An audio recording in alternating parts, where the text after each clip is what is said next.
Back during COVID, I really was in the prime years when it comes to my teenage degeneracy, especially when it was coming to ruining my sleep schedule. Any 10 out of 10 night back in the day really consisted of pizza, the cart, and staying up until 6 in the morning on some Warzone with the boys. And at a certain point, it did become like a visual cue of mine that when the sun came up, that was when it was time for me to hit the sheets.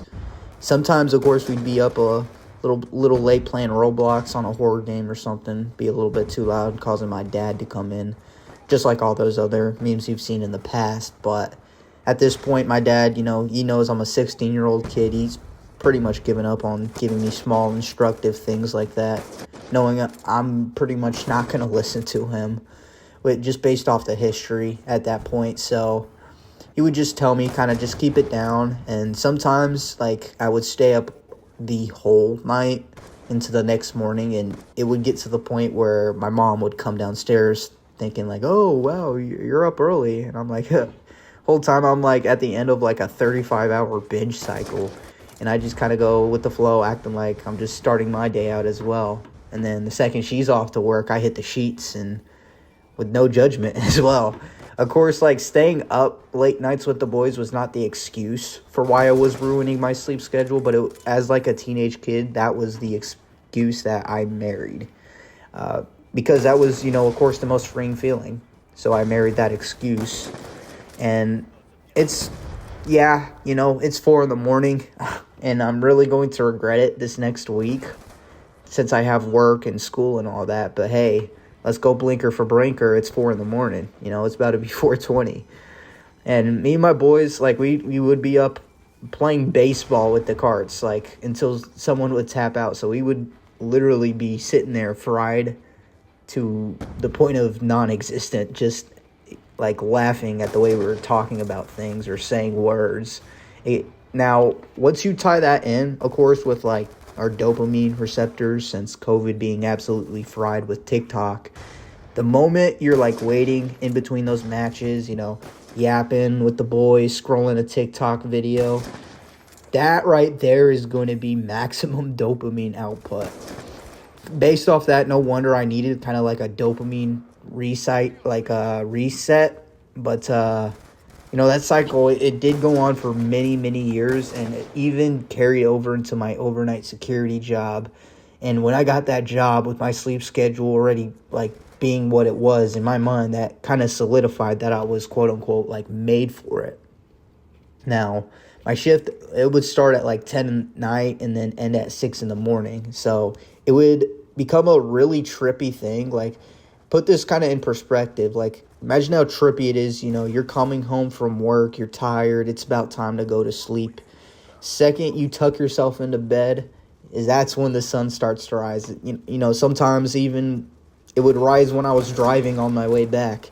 Now, something like that, it really does fuck with your mind in a way that our primal ancestors never really had to deal with. To them, when the sun was down and it was dark, that was bedtime. Except for the occasional night owl like myself to watch guard. But although I was going to sleep naturally into each day with a routine, it was slowly over a 3-year span consuming me with my sleep schedule, and really started to mess me up.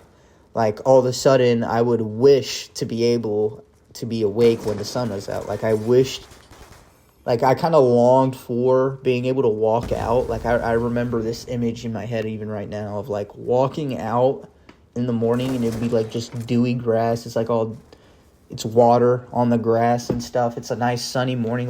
I was starting to long for that type of stuff. I don't know what it was. It kind of was a flick of a switch one day, but all of a sudden I started feeling my days were being robbed of myself. I would go to sleep at 8 in the morning sometimes and wake up at 4 p.m. most days. When you think about that, that is literally your entire daylight cycle just wasted on sleeping on itself. And even towards that tail end, I started not even going to sleep, just so I can enjoy the daylight for a few hours and, of course, avoid responsibility. But that even severely ruined my sleep schedule even further. I used to stay up 28, 36 hours at a time sometimes. And then I would complain the next morning like, hey, I'm all tired with no energy. And I mean, it didn't really matter because I wasn't employed, but, I was kind of the creator of my own situation.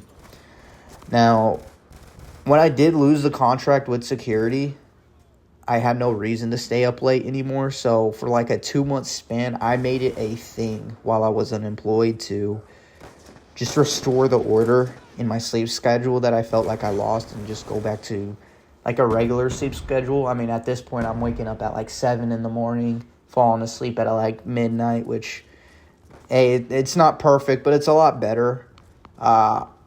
But, I'm not really staying up way past bedtime. Yeah, I'll still catch myself occasionally, but I'm not finding myself doing that or wanting to do that anymore. But I think really like the reason why like you want to stay up in the first place is kind of like a psychological response. And what I mean is like when you're a kid, you really weren't allowed to stay up late. So, and that was like all by force because of course your parents, they wanted you to go to sleep. So your brain will immediately associate you going to sleep on time with you being forced to by your parents. And I remember staying up acting like I would be asleep just until like my parents would fall asleep, just so I could grab my Nintendo under my pillow or like a giant like the tablet that I had for like YouTube or something. Or if I was like really daring one night, I would put on the TV on some like Adult Swim. And there is like a kind of a little bit of an intrigue and order to that when you think about it. Like staying up past your bedtime, watching things you're not supposed to. Like in life, there are two types of people when they're given instructions. The people that follow those instructions and abide by it and the ones who rebel against it. Personally, I've always been somebody who rebels against it. Especially when I was told, like when I was younger, being told not to stay up. Just the action of being told not to stay up made it an event when I actually did stay up. And I remember cheering sometimes when I would reach midnight like it was some type of like monumental achievement when I was a kid. And then eventually, when I got older, it became like 3 or 4 o'clock in the morning, and I would act like that was some type of monumental achievement in itself. Like, I did something good with my life, and I would get like a surge of dopamine from that, especially if I was with the boys. We would all, you already know at this point, this is the blinker, this is the YART epidemic. We're on that 420 timing. Now, a lot about what I've talked about so far is just kind of like hanging with the boys late nights, and that was kind of the excuse that I used for a long time. But after some meditation, especially after staying up, after the fact of people hopping off, like you'll learn something when you're just alone with your thoughts that, at the end of the day, you're staying up for a reason. And for me, that reason was, procrastinating on responsibility.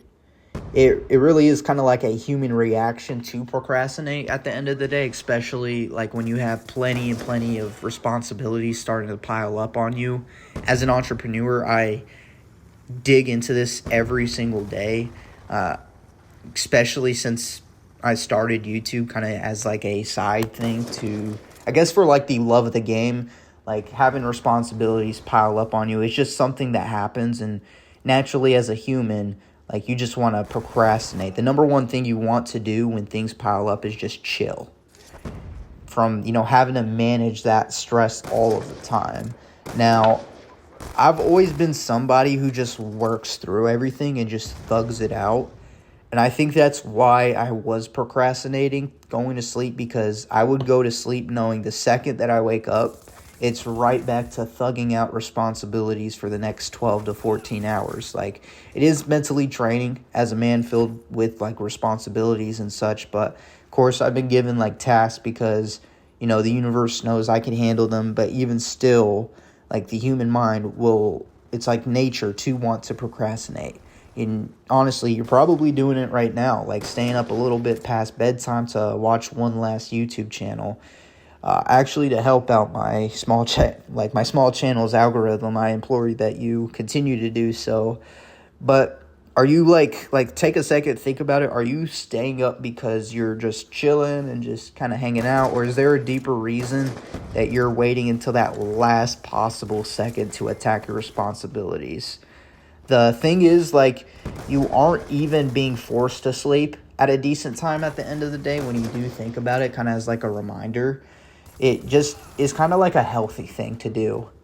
And I had to go through that whole cycle of rebelling against the system and all that to really realize that point. But if you don't watch your sleep, it will end up, like, not only leaving you dead in the morning, but for a week you're going to have to catch up off of just a single night. So even that fact, when I think back on it, it's like all the nights that I stayed up and ruined my sleep schedule, like even to this day, years later, I'm probably still catching up on sleep. Like, I still feel tired years and years later. And even today, of course, I still do want to fall into that cycle, want to stay up later. Like, once it does hit 11 o'clock at night and there's just one more YouTube video that looks intriguing, I want to click it. But having that conscious second to take a step back and pause and realize, hey, I need to go to sleep is very powerful. Like, there's a reason why TikTok added that as a feature after people would doom scroll for hours on end. And like I said, if you want to kind of help me boost my algorithm here, continue to watch these videos late night. But if not, of course, I implore you that you like turn the TV off, get some extra night's rest. But if you did enjoy this video, like, comment, and subscribe so you don't miss out on any of the future ones. But outside of that, this is, your friendly neighborhood creepy Uncle Lester. Peace and out.